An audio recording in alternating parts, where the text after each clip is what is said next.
The story of Egypt begins long before the pharaohs. Thousands of years ago, nomadic hunter-gatherers roamed the land. They followed the Nile River, seeking its life-giving water. Around 6000 BC, these people started to settle down. The Nile's annual floods provided fertile soil. This allowed for the development of agriculture. The ancient Egyptians mastered the art of farming. They grew crops like wheat and barley, which formed the staple of their diet. They also learned to domesticate animals like cattle, sheep, and goats. This transition from a nomadic to a settled lifestyle marked a turning point. It laid the foundation for the rise of Egyptian civilization. These early communities started to grow. They formed villages which slowly evolved into larger settlements. As their social structures became more complex, they developed religious beliefs and practices. This period, known as the pre-dynastic period, saw significant cultural advancements.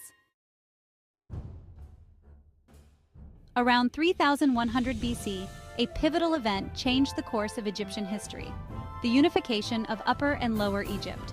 A powerful ruler named Narmer, often depicted wearing a distinctive double crown, emerged from Upper Egypt. He conquered the rival kingdoms of Lower Egypt, bringing the entire Nile Valley under his control. This unification marked the beginning of the early dynastic period. Narmer established the capital at Memphis, a strategic location near the border of Upper and Lower Egypt.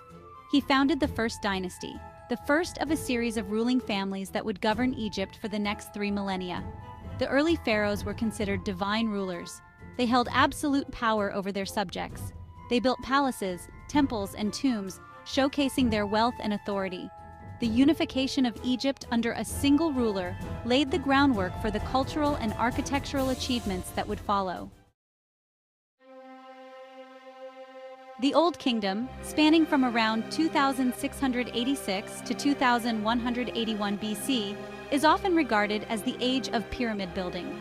It was a period of peace and prosperity during which Egyptian civilization flourished. The pharaohs wielded immense power and commanded vast resources, which they used to undertake monumental construction projects. The most iconic symbols of the Old Kingdom are undoubtedly the pyramids. These colossal structures served as tombs for the pharaohs, who were believed to become gods after death.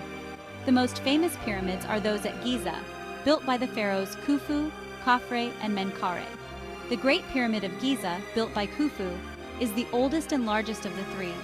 The construction of the pyramids was a massive undertaking. The pyramids were not just tombs, they were also symbols of the pharaoh's power, wealth, and religious beliefs. The Old Kingdom's stability eventually crumbled. A combination of factors, including weak rulers, drought, and provincial governors' growing power, led to its collapse. Egypt descended into a period of chaos and disunity known as the First Intermediate Period, lasting from around 2181 to 2055 BC. During this time, central authority weakened. Provincial governors, known as nomarchs, asserted their independence. They established their own regional dynasties, often vying for control over neighboring territories. The country was divided and internal conflicts became commonplace. Despite the political turmoil, the First Intermediate Period was not without cultural significance. It witnessed the rise of new artistic styles and religious beliefs. Literature flourished, with works like the Instructions of Ptahhotep offering wisdom and moral guidance. This era also saw the development of new burial practices. Section 5. A Golden Age. The Middle Kingdom's Splendor. Around 2055 BC, a new dynasty emerged from Thebes, a city in Upper Egypt. Mentuhotep II, a powerful ruler, reunited the country, marking the beginning of the Middle Kingdom. The Middle Kingdom was a period of renewed prosperity and cultural achievements. Pharaohs of the Middle Kingdom focused on expanding trade and strengthening Egypt's borders. They launched military campaigns into Nubia to the south and Syria-Palestine to the northeast, securing valuable resources and trade routes. The arts and literature flourished during this era. One of the most notable literary works from this period is the Tale of Sinuhe.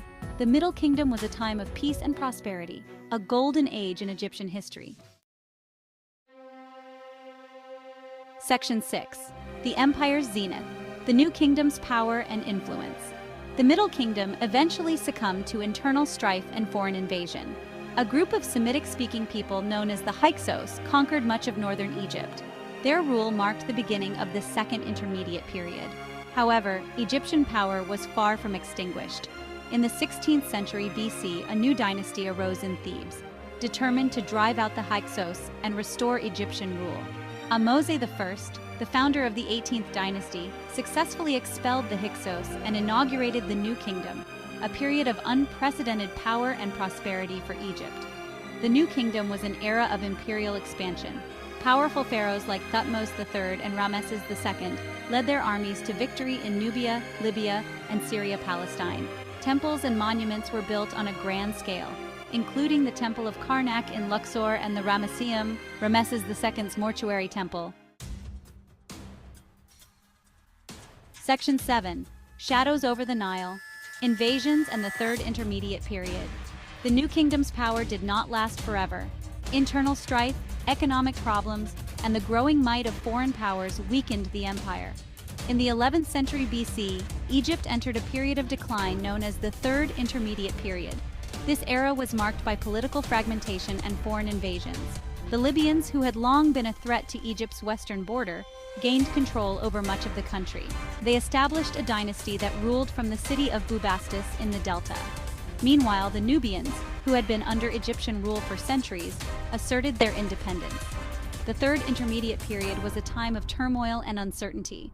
However, it also saw the emergence of new artistic styles and religious practices. Section 8. A Last Gleam of Glory, the Late Period and the Coming of the Persians. Despite the challenges of the Third Intermediate Period, Egypt experienced a brief resurgence of power and stability during the Late Period, spanning from around 664 to 332 BC. A series of rulers from the 26th dynasty, known as the Saite dynasty, reunited the country and restored order. They embarked on an ambitious building program, constructing temples and monuments in traditional Egyptian style. They also revived trade and diplomatic relations with foreign powers. However, Egypt's independence was short-lived. In 525 BC, the Persian king Cambyses II conquered Egypt, ending the Late Period. Section 9. The Last Pharaoh Cleopatra and the Ptolemaic Dynasty. The Persian grip on Egypt weakened in the late 4th century BC. Alexander the Great, the Macedonian king who conquered the Persian Empire, marched into Egypt in 332 BC. He was welcomed as a liberator, and his conquest marked the beginning of a new era for Egypt. After Alexander's death in 323 BC, his empire was divided among his generals. One of these generals, Ptolemy I Soter, established himself as ruler of Egypt, founding the Ptolemaic dynasty.